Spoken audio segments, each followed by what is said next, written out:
Hello दोस्तों, नमस्कार। आज का जो महत्वपूर्ण टॉपिक है वो है क्या बफर विलयन या उभय प्रतिरोधी। हम इसमें समझेंगे क्या होता है बफर विलयन या किसे कहते हैं उभय प्रतिरोधी विलयन। अगर देखा जाए तो ये परीक्षा की दृष्टि से काफी महत्वपूर्ण प्रश्न है। इसमें बफर विलयन कितने प्रकार के होते हैं और वो किस प्रकार कार्य करते हैं, इसको जरा हम डिटेल समझेंगे। सबसे पहले तो समझते हैं कि वास्तव में बफर विलयन है क्या या उभय प्रतिरोधी विलयन है क्या। देखिए, नाम में बहुत कुछ छिपा हुआ है। अगर हम बात करें उभय प्रतिरोधी विलयन, उभय का मतलब क्या होता है तो आप लोग सभी जानते होंगे। उभय का मतलब होता है दोनों। जैसे आप लोग सुनते होंगे क्या, उभयचर, जो जल और थल दोनों में निवास करे। उभय पक्ष मतलब दोनों पक्ष होता है ना, विवाह वगैरह में क्या होता है, दोनों पक्ष जिम्मेदार होते हैं। इसी प्रकार सुने होंगे उभयोत्तल, जिसका दोनों तल क्या है, उभरा हुआ है। ऐसे बहुत सारे आप उभय शब्द सुने होंगे, उभयचर, उभय पक्ष, उभयोत्तल। तो उभय का मतलब यहां पे कैसा है, दोनों। और हमको मालूम है प्रतिरोधी, तो प्रतिरोधी का मतलब क्या है, विरोधी, यानी जो दोनों का विरोधी। दोनों का मतलब क्या है, ध्यान रखिएगा। तो यहां दोनों शब्द है किसका, अम्ल तथा क्षार से, यानी जो अम्ल का भी विरोधी हो और कैसा, क्षार का भी विरोधी हो। देखिए दोस्तों, हमको पता है किसी विलयन का पीएच मान जो होता है कितना होता है, 1 से लेकर के 14 तक होता है। आपको पता है कि 7 जिसका पीएच मान होता है वो विलयन जनरली क्या होता है, उदासीन होता है। 7 से जो कम होता है वो कैसा होता है, अम्लीय होता है। जितना कम होगा उतना अधिक अम्लीय होगा। और 7 से जो अधिक होगा वो कैसा होता है, क्षारीय होता है। जितना अधिक होगा वो अधिक क्षारीय होगा। यानी हम पीएच मान से पता करते हैं कि वो विलयन अम्लीय है कि क्षारीय है। अगर देखा जाए दोस्तों, किसी भी विलयन को, किसी भी अगर सामान्य विलयन को हम क्या करें, कुछ लंबे समय तक छोड़ दे, खुला छोड़ दे, तो कभी भी क्या होता है, पीएच इसका स्थिर नहीं होता है, बदल जाएगा। अभी पीएच, अगर शुद्ध जल को भी, जिसका पीएच मान 7 है ना, शुद्ध जल का पीएच मान कितना होता है, 7 होता है।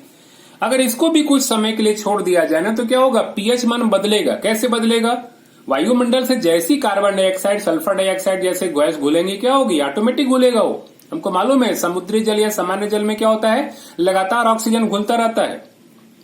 तभी तो समुद्री जीवों को ऑक्सीजन मिलता रहता है ना। वायुमंडल के दबाव से क्या होता है, लगातार गैसें घुलती रहती हैं।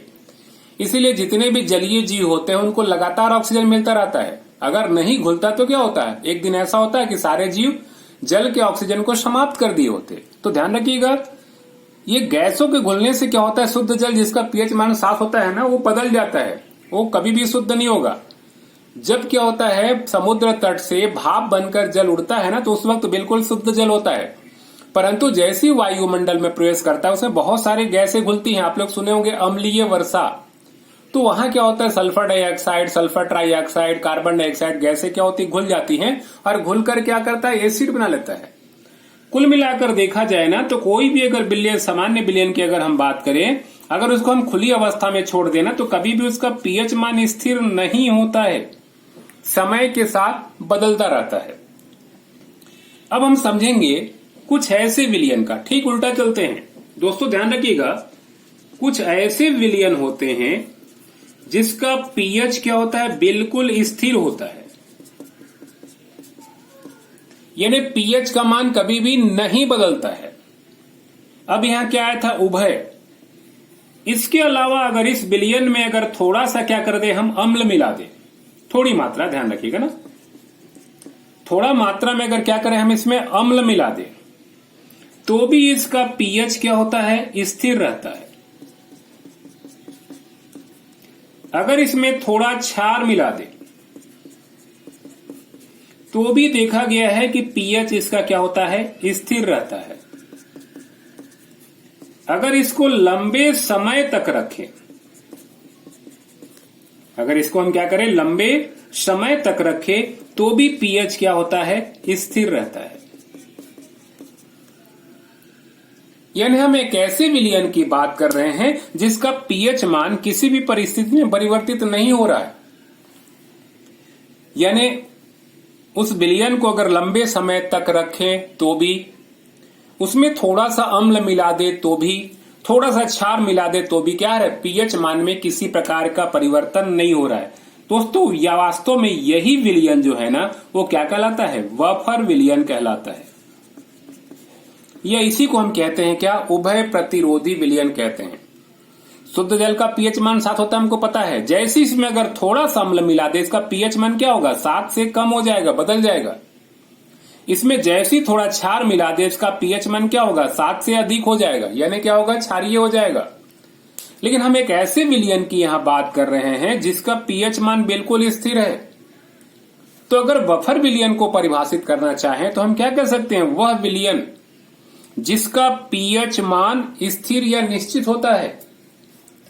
यदि उसमें अम्ल अथवा क्षार की थोड़ी सी मात्रा मिला भी दे तो उसका पीएच मान क्या होता है, प्रभावित नहीं होता है। ऐसे विलयन को ही हम बफर विलयन या उभय प्रतिरोधी विलयन कहते हैं, बफर सॉल्यूशन कहते हैं। ठीक है, या ऐसा भी ले सकते हो, वह विलयन जो लंबे समय तक रखने पर अथवा उसमें अम्ल अथवा क्षार की थोड़ी सी मात्रा मिलाने पर भी अगर पीएच मान प्रभावित नहीं होता है तो ऐसे विलयन को हम क्या कहते हैं, बफर विलयन या बफर सॉल्यूशन कहते हैं। मुझे उम्मीद है दोस्तों बफर विलयन किसे कहते हैं या उभय प्रतिरोधी विलयन किसे कहते हैं ये आपको समझ में आ गया होगा। चलिए दोस्तों इसका हम आगे चलते हैं। दोस्तों बफर विलयन कैसे कार्य करता है, इसके हिसाब से हमको समझना होगा पहले इसका प्रकार। अगर देखा जाए ना तो बफर विलयन कितने प्रकार के होते हैं और कैसे बनते हैं इसको जरा हम समझ लेते हैं। देखिए बफर विलयन मुख्यतः 2 प्रकार के होते हैं। कितने प्रकार के होंगे यहाँ पे मुख्य रूप से, तो 2 प्रकार के होते हैं। इसमें जो पहला प्रकार होता है वो कैसा होता है, अम्लीय बफर विलयन।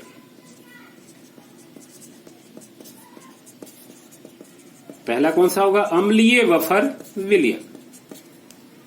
और दोस्तों जो दूसरा प्रकार होता है ना वो कैसा होता है, क्षारीय बफर विलयन।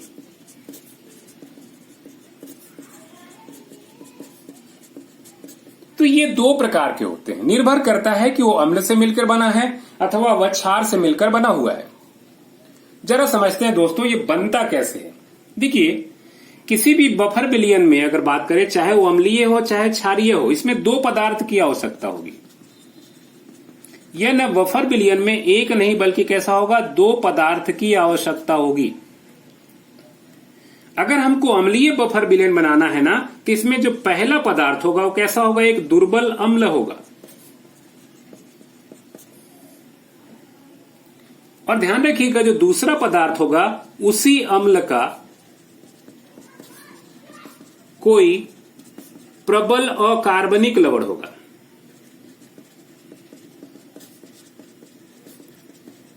यानी अम्लीय बफर विलयन बनाने के लिए हमको क्या चाहिए कि दुर्बल अम्ल की आवश्यकता होगी और दूसरा क्या होगा, उसी अम्ल का कोई प्रबल अकार्बनिक लवण, मतलब जिस अम्ल जो दुर्बल अम्ल ले रहे हैं उसी अम्ल का कोई प्रबल अकार्बनिक लवण होना चाहिए। जैसे उदाहरण के रूप में हम समझे, हमको मालूम है कि CH3COOH एसिटिक एसिड क्या है, एक दुर्बल अम्ल है। और इसी का अगर हम अकार्बनिक लवण ले लें, क्या CH3COO Na सोडियम, ये क्या है, दुर्बल अम्ल का ही एक अकार्बनिक लवण है। पर ध्यान रखिएगा ये लवण कैसा है, बिल्कुल प्रबल है, ये प्रबल लवण है, और जबकि ये कैसा है, दुर्बल अम्ल है। चूंकि अम्ल का यूज हो रहा है, ध्यान रखिएगा दोस्तों, इसीलिए अम्लीय बफर विलयन कहलाता है। ठीक है, तो अम्लीय बफर क्या होगा कि जब किसी दुर्बल अम्ल और उसी अम्ल का कोई प्रबल अकार्बनिक लवण को क्या करें, हम मिश्रित कर लें और मिश्रित करके क्या कर दें, उसको विलयन बना लें। जल में घोलकर हम क्या करें, विलयन बना लें, तो बना विलयन क्या कहलाता है, अम्लीय बफर विलयन कहलाता है। जैसे क्या है यहाँ पे, तो एसिटिक अम्ल और सोडियम एसिटेट, इसका जो मिश्रण होगा वो कैसा होगा, अम्लीय बफर विलयन होगा। और भी बहुत सारे हो सकते हैं। कार्बोनिक अम्ल अगर जानते होंगे उसका भी कार्बनिक लवण लेके चलेंगे तो ये अम्लीय बफर विलयन होगा।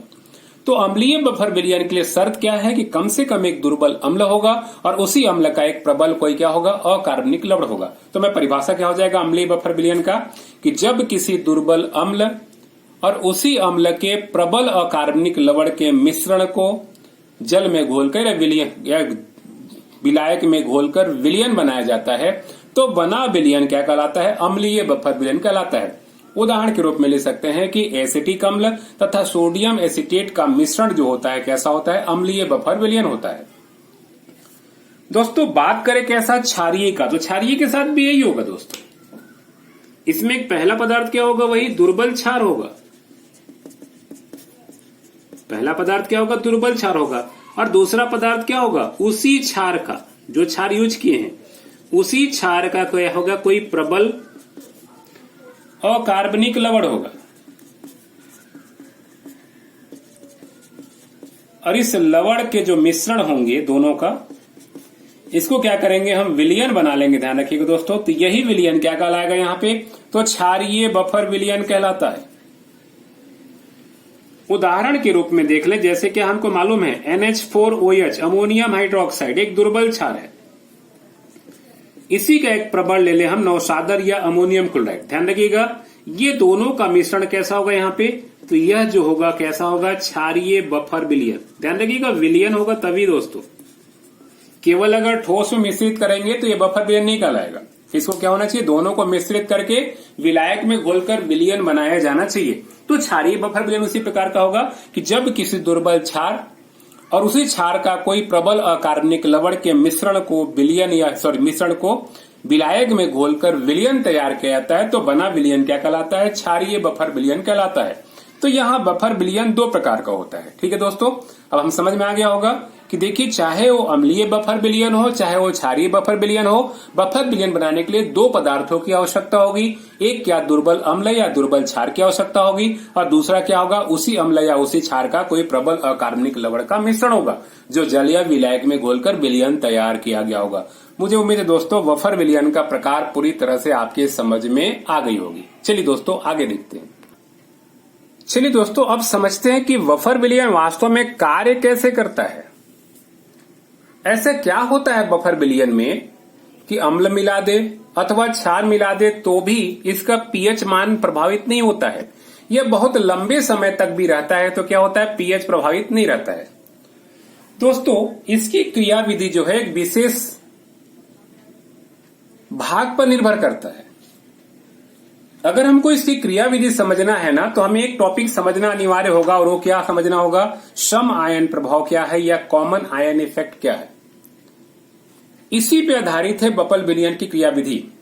तो हमको सबसे पहले समझना होगा कि ये सम आयन प्रभाव या कॉमन आयन इफेक्ट क्या है। जब तक हम सम आयन प्रभाव या कॉमन आयन इफेक्ट नहीं जानेंगे दोस्तों बफर विलयन की क्रियाविधि समझ में नहीं आएगी। इसलिए दोस्तों मैं पहले आपको समझाऊंगा क्या होता है सम आयन प्रभाव या कॉमन आयन इफेक्ट। जरा समझिए दोस्तों, समझते हैं।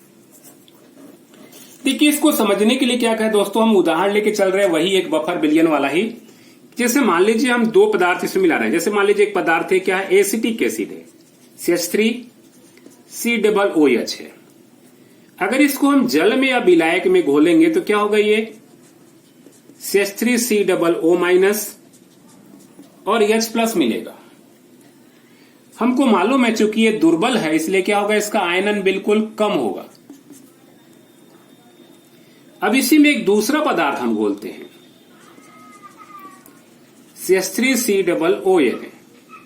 दोस्तों अभी हम घोले नहीं है, जरा समझिए। यहां पे बात समझना होगा होता क्या है, जरा समझिए। मान लीजिए हम CH3COOH के 100 अणु हमने घोला। ठीक है, 100 अणु हमने क्या किया, घोला।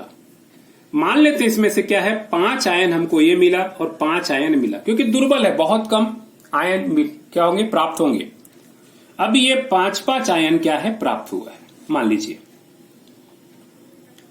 अब मान लीजिए हम इसमें घोला इसको तो क्या मिला, यहां भी वही मिलेगा CH3COO- और एक मिलेगा कैसा, Na+ आयन। चूंकि कि ये प्रबल विद्युत अपघट्य है अतः इसका आयनन क्या होगा, बिल्कुल अधिक होगा। हो सकता है इसका 100 अणु गोले हो तो इसके 96 आयन मिले होंगे, इसके 96 आयन मिले होंगे।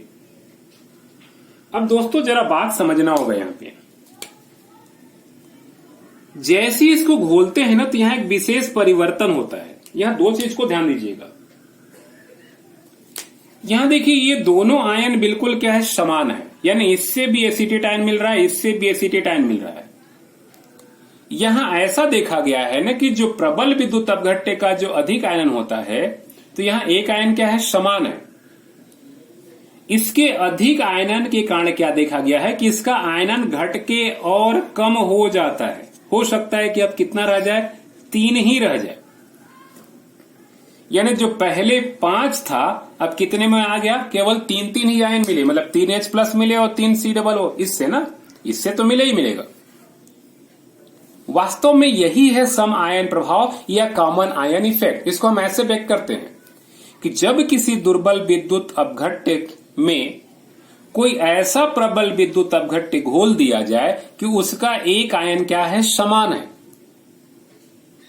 तो प्रबल विद्युत अपघट्य के अधिक आयनन के कारण दुर्बल विद्युत अपघट्य का आयनन और कम हो जाता है। ये तो ऑलरेडी पहले से कम था, अब और कम हो जाता है, और इसी प्रभाव को हम कहते हैं क्या, सम आयन प्रभाव। सम आयन मतलब समान आयन प्रभाव।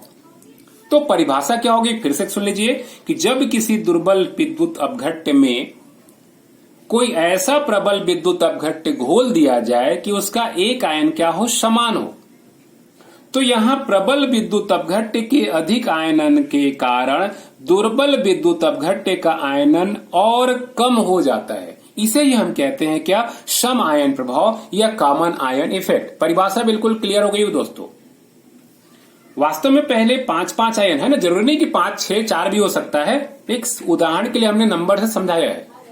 तो ऑलरेडी पहले जब ये सिंगल था तो क्या था, इसका 5 आयन मिल रहा था या 4 ही मिल रहा था। लेकिन जैसे इसमें हम प्रबल विद्युत अपघट्य घोल रहे हैं तो क्या है, इसका अधिक आयन मिलने के कारण या इसके कारण क्या हो रहा है, यहाँ पे इसका आयनन और घट जा रहा है। मतलब पहले 5H+ था, अब 3 ही बदल गया, यानी 2 क्या होंगे, आपस में जुड़ के ये फिर से CH3COOH में कन्वर्ट हो गया। बस यही है दोस्तों कैसा, सम आयन प्रभाव या कॉमन आयन इफेक्ट। और ध्यान रखिए दोस्तों, इसी के आधार पर जो होता है बफर विलयन की क्रियाविधि हम समझेंगे। इसी के आधार पर बफर का विलयन क्या होता है, कार्य करते हैं। तो चलिए दोस्तों चलते हैं कहा, बफर विलयन की क्रियाविधि की ओर। चलिए दोस्तों हम दोनों लेके चलेंगे। एक तो अम्लीय बफर विलयन का क्रियाविधि देखेंगे कैसा होता है। तो सबसे पहले देखते हैं हम अम्लीय बफर विलयन की क्रियाविधि। ये कैसे होता है जरा सा समझते हैं। देखिए दोस्तों, अभी हम देख चुके अम्लीय बफर विलयन क्या है। तो हमको मालूम है कि अम्लीय बफर विलयन में क्या है, एक जो होता है CH3COOH मतलब दुर्बल अम्ल होता है, और अभी हम देख चुके हैं, उसी को मैं दोबारा बना रहा हूं। CH3COO- और H+, ये कैसा है, कम आयनन है। और दूसरा इसमें हमने क्या मिलाया था, CH3COONA, जिससे मिला था हमको CH3COO- आयन, और कैसा मिला था, Na+। चूंकि प्रबल था इसलिए क्या है, इसका अधिक आयनन प्राप्त होता है। तो दोस्तों लिखने का तरीका यह होगा कि CH3COOH और CH3COONA से मिलकर बना जो विलयन होगा वो कैसा होगा, अम्लीय बफर विलयन होगा। और इन विलयनों में जो है, इन दोनों विद्युत अपघट्यों का आयनन निम्नानुसार होगा। हम ऐसा करके लिख देंगे कि ये CH3COOH इसका कम आयनन होगा और CH3COONA क्या है, इसका अधिक आयनन होगा। अब यहां पर वही हम बात लिखेंगे कि CH3COOH एक दुर्बल विद्युत अपघट्य है, अतः इसका आयनन क्या होता है, कम होता है। जबकि CH3COONA एक प्रबल विद्युत अपघट्य है, अतः इसका आयनन क्या होता है, अधिक होता है। यहां देखा गया है कि सम आयन प्रभाव के कारण CH3COOH का आयनन और कम हो जाता है, या कह सकते हैं कि यहां CH3COONA के अधिक आयनन के कारण सम आयन प्रभाव पड़ता है, जिससे CH3COOH का आयनन और कम हो जाता है। इतना लिखने के बाद दोस्तों अब जरा समझना होगा कार्य कैसे करता है। देखिए किसी विलयन का पीएच मान जो होता है किस पर निर्भर करता है, या तो H प्लस पर निर्भर करेगा या कैसा OH माइनस पर निर्भर करेगा। चूंकि ये अम्लीय बफर विलयन है इसलिए इस पर पीएच किस पर निर्भर करेगा, केवल और केवल कह सकते हैं H प्लस आयन पर निर्भर करेगा।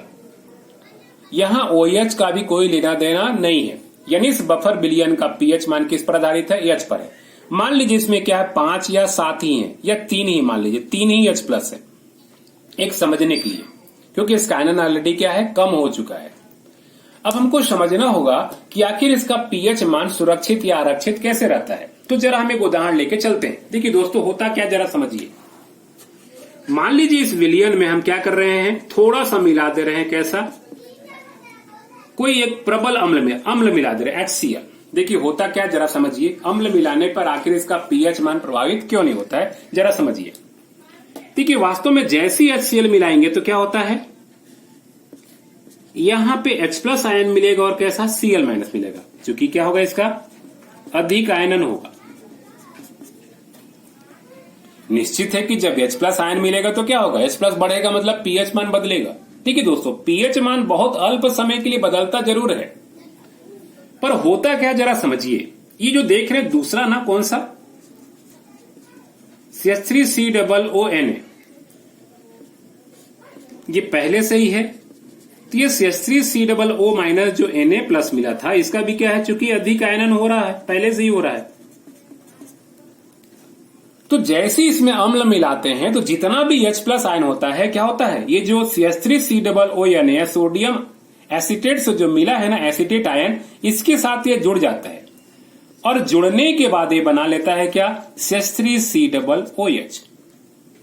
और हमको मालूम है कि CH3COOH क्या है, दुर्बल विद्युत अपघट्य है। और हमको मालूम है कि इस दुर्बल विद्युत अपघट्य का आयनन क्या होता है, बहुत कम होता है। जब आयनन अत्यंत कम होगा तो निश्चित है कि H प्लस आयन की संख्या में कोई खास परिवर्तन नहीं होगा, नहीं के बराबर होगा। इसलिए अम्ल मिलाने पर यहां विलयन का पीएच मान क्या होता है, स्थिर या सुरक्षित रहता है। तो क्रियाविधि में कैसे लिखेंगे हम, कि जब इस अम्लीय बफर विलयन में या इस बफर विलयन में किसी अम्ल या किसी प्रबल अम्ल की थोड़ी सी मात्रा मिलाते हैं तो प्रबल अम्ल के आयनन से अधिक संख्या में H प्लस आयन प्राप्त होगा, परंतु यह H प्लस आयन यहां जो सोडियम एसीटेट के आयनन से प्राप्त जो एसीटेट आयन होता है उसके साथ संयोग करके क्या करता है, यहाँ पे एसिटिक अम्ल में परिवर्तित हो जाता है। यानी जो भी H प्लस प्राप्त होगा ना वो तुरंत H प्लस क्या होगा, इस CH3COO माइनस आयन के साथ जुड़कर क्या होगा, ये CH3COOH या दुर्बल विद्युत अपघट्य में क्या होता है, बदल जाता है। जब ये CH3COOH में पूरी तरह से बदल जाएगा तो क्या होगा, H प्लस रह ही नहीं जाएगा, जो पहले से H प्लस था विलयन में वही H प्लस रहेगा। ऐसे कंडीशन में ध्यान रखिएगा दोस्तों, यहाँ पे जो होता है इसका पीएच मान क्या होता है, प्रभावित नहीं हो पाता है, क्योंकि जो भी H प्लस मिल रहा है क्या हो रहा है, वो एसिटिक एसिड में कन्वर्ट हो रहा है। और हमको मालूम है कि विलयन का जो पीएच मान होगा केवल और केवल H प्लस आयन पर निर्भर करेगा। CH3COOH की मात्रा कितना भी बढ़ जाए, CH3COO आयन की कितना भी बढ़ जाए, CH3COO माइनस से कितना भी आयन बढ़ जाए, Na प्लस कितना भी बढ़ जाए, उससे पीएच मान प्रभावित नहीं होगा। पीएच मान केवल और केवल किस पर निर्भर करेगा, तो H प्लस आयन की सांद्रता पर निर्भर करती है, क्योंकि यहाँ जितना भी H प्लस आयन उत्पन्न हो रहा है वो सारा के सारा क्या हो रहा है, समाप्त हो जा रहा है, बदल जा रहा है। इसलिए दोस्तों यहाँ अम्ल मिलाने पर क्या होता है, पीएच मान किसी भी प्रकार से प्रभावित नहीं होता है। यही है दोस्तों कैसा, अम्लीय बफर विलयन की क्रिया विधि। चलिए अब इसमें थोड़ा समझते हैं दोस्तों कि क्षार मिलाने पे क्या होगा, इसी को समझते हैं, बढ़ाते हैं अम्लीय का ही। अगर क्षार मिलाएंगे तो क्या होगा, मान लीजिए कि विलयन के रूप में हम क्या कर रहे हैं, यहाँ पे क्षार मिला रहे हैं, कोई प्रबल क्षार की थोड़ी सी मात्रा मिला रहे हैं। देखिए दोस्तों जैसे ही क्षार मिलाएंगे ना तो हमें क्या मिलेगा, Na प्लस आयन मिलेगा और कैसा, OH माइनस आयन मिलेगा। निश्चित है कि यहाँ OH माइनस आयन क्या करेगा, विलयन के पीएच मान को प्रभावित करेगा ही करेगा। तो क्या होता है जरा समझिए, ये जो इसमें एसिटिक एसिड होता है ऊपर वाला CH3COOH पहला नंबर वाला, इससे हमको क्या मिला था, CH3COO माइनस मिला था और कैसा H प्लस मिला था। ये जितना OH रहता है ना विलयन में क्या होता है, H प्लस के साथ ये क्रिया कर लेता है। और बना लेता है क्या, H2O। ये कन्वर्ट हो जाएगा और H2O कैसा है, उदासीन है, ना तो ये पीएच मान बढ़ाएगा और ना ही घटाएगा। लेकिन क्या है यहाँ पे OH प्लस आयन की संख्या क्या है, घटा, किसके चलते, OH। होता क्या, ध्यान रखिए कि जैसे ये सारा OH समाप्त हो जाता है ना, तो ये CH3COOH और विलयन तनु भी हो रहा है, ये CH3COO क्या होगा, और आयनित होगा, और जितना H प्लस कमी हुआ रहता है वो क्या करता है, पूर्ण कर देता है। देखिए क्या है, विलयन में H प्लस की क्षमता सीमित है, इसकी क्षमता क्या सीमित है, 100 अणु में क्या होगा, 4 या 5 अणु ही रह रहा था, 3 अणु रह रहा था। लेकिन जैसे ये समाप्त होगा, मतलब H प्लस समाप्त हो गया, OH के पाते ही क्या हो गया, H प्लस समाप्त होते जा रहा है। और जैसे ही H प्लस घटता है ना, तो CH3COOH के क्या होते हैं, अणु और टूट करके H प्लस बना देते हैं। मतलब जो भी H प्लस यहाँ कमी होता है, यानी OH के साथ जो भी H प्लस आयन क्रिया करता है, उस H प्लस आयन के बदले क्या होते हैं, नए H प्लस आयन क्या होते हैं, उत्पन्न हो जाते हैं। ऐसे कंडीशन में ध्यान रखिएगा, विलयन का पीएच मान में कोई परिवर्तन नहीं होता है, क्योंकि H प्लस आयन की सांद्रता में परिवर्तन बिल्कुल नहीं के बराबर होता है। वहां दूसरे तरीके से हो रहा था, क्षार मिलाने पे क्या हो रहा है, यहाँ पे जो भी OH मिलता है वो सारा OH क्या होता है, विलयन में उपस्थित H प्लस आयन से क्रिया करके H2O बना ले रहा है। और H2O ध्यान रखिएगा आयनित तो होता ही नहीं है ना, ये जल क्या होगा, बिल्कुल आयनित नहीं होगा, ये तो क्या होगा, विलायक का काम करने लगता है। और जैसी विलयन में H प्लस घटा क्या होगा, तुरंत CH3COOH क्या होगा, आयनित हुआ, और क्या होगा, H प्लस आयन की कमी को पूर्ति कर देता है। जितना भी कम हुआ रहेगा वो यहाँ पे कंप्लीटली क्या होगा, पूर्ति हो जाएगी। बस यही है दोस्तों, कैसा यहाँ पे, तो अम्लीय बफर विलयन की कंप्लीट क्रिया विधि। मुझे उम्मीद है दोस्तों जब अम्लीय समझ में आ गया तो क्षारीय भी बिल्कुल इसी तरीके से है। चलिए देखते हैं क्षारीय बफर विलयन कैसे कार्य करता है। चलिए दोस्तों क्षारीय बफर विलयन की क्रिया देखते हैं। देखिए एक यहाँ एग्जांपल दिया हुआ है, NH4OH और NH4Cl। इसी प्रकार आयनन होगा, ये दुर्बल है इसलिए क्या होगा, कम आयनन होगा। यह NH4Cl क्या है, उसी क्षार का एक दुर्बल अकार्बनिक द्रव्य है, इसका क्या है, अधिक आयनन होगा। तो हम ऐसा लिख सकते हैं कि NH4OH तथा NH4Cl से मिलकर बना विलयन जो होगा कैसा होगा, क्षारीय बफर विलयन होगा। अब ये कैसे कार्य करता है जरा समझिए। तो ध्यान रखिएगा यहां भी वही होगा, यहां पर जो पीएच मान निर्भर करेगा, किस पर निर्भर करेगा, OH पर निर्भर करेगा। जो भी पीएच निर्भर करेगा क्या होगा, OH माइनस आयन पर निर्भर करेगा। और सेम कंडीशन रहेगा, यहां भी NH4Cl के अधिक आयनन के कारण क्या होगा, इसका आयनन कम होगा। और लिखेंगे क्या, NH4OH और NH4Cl का विलयन में आयनन निम्नानुसार होता है। और आगे क्या लिखेंगे हम, कि चूंकि NH4OH क्या एक दुर्बल विद्युत अपघट्य है, अतः इसका कम आयनन होता है, जबकि NH4Cl क्या है एक प्रबल विद्युत अपघट्य है, अतः इसका आयनन क्या होता है, अधिक होता है। यहाँ NH4Cl के अधिक आयनन के कारण NH4OH का आयनन और कम हो जाता है, यह जिसे सम आयन प्रभाव कहते हैं। यह सम आयन प्रभाव के कारण क्या होता है, NH4OH का आयनन और कम हो जाता है। इसीलिए विलयन में जो होती है OH माइनस आयन की जो सांद्रता होती है वो लगभग निश्चित या स्थिर रहती है। अब दोस्तों यहां समझना होगा कि आखिर अम्ल या क्षार मिलाने पे क्या होगा। ठीक है दोस्तों, मान लीजिए हम क्या इसमें क्षार कोई मिला रहे हैं, क्षार के रूप में मान लीजिए हम क्या मिला रहे हैं, NaOH मिला रहे हैं, हमने मिलाया तो क्या मिलेगा यहाँ पे, तो यहां जो मिलेगा ध्यान रखिएगा, मैं उल्टा लिख रहा हूं ना, यहां OH माइनस मिलेगा और कैसा मिलेगा, Na प्लस मिलेगा। निश्चित है कि यहां क्षार से OH माइनस आयन की सांद्रता में क्या होगी, वृद्धि होगी। पर हमने क्या कहा था कि जैसी OH आयन मिलेगा ना, ये क्या होगा, NH4Cl से मिलकर बना जो से प्राप्त जो NH4 प्लस आयन या जो अमोनियम आयन है, ये इसके साथ क्या करेगी, क्रिया कर लेगी और क्रिया करके बना लेगा कैसा, NH4OH। और ध्यान रखिएगा यह क्या है, एक दुर्बल विद्युत अपघट्य है। ये कैसा है, तो दुर्बल विद्युत अपघट्य है। और निश्चित है इसका दुर्बल विद्युत अपघट्य है तो यहाँ आयनन क्या होता है, अत्यंत कम होता है। और आयनन इसके कम होने से क्या होगा, विलयन में OH माइनस आयन की सांद्रता में कोई खास वृद्धि या कोई विशेष वृद्धि नहीं हो पाता है। इसलिए विलयन का पीएच मान क्या होता है, यहाँ आरक्षित या सुरक्षित रहता है। मैं फिर से बोल दूं कि जैसे इस क्षारीय बफर विलयन में किसी क्षार की थोड़ी सी मात्रा, प्रबल क्षार की थोड़ी सी मात्रा मिलाई जाती है, तो इस क्षार के आयनन से बहुत अधिक संख्या में OH माइनस आयन प्राप्त होते हैं। परंतु यह OH माइनस आयन NH4Cl के आयनन से प्राप्त जो NH4 प्लस या अमोनियम आयन है उसके साथ संयोग करके NH4OH बना लेता है।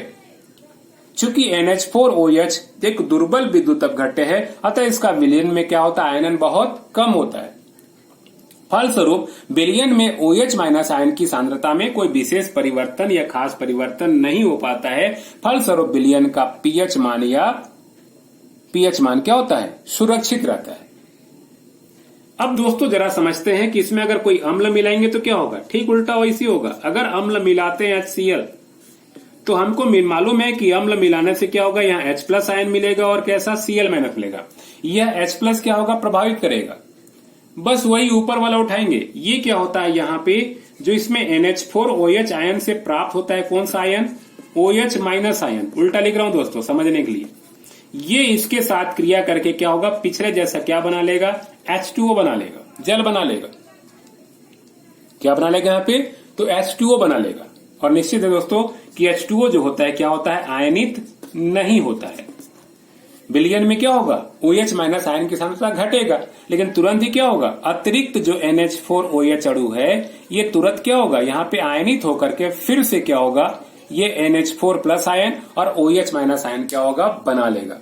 इस प्रकार दोस्तों देखा जाए तो यहाँ HCl से जितना भी H+ आयन प्राप्त हो रहा है, ये सारा H+ आयन NH4OH आयन से जो प्राप्त OH माइनस आयन होता है उसके साथ क्रिया करके जल बना लेता है। एक तरह से विलयन को तनु कर देता है।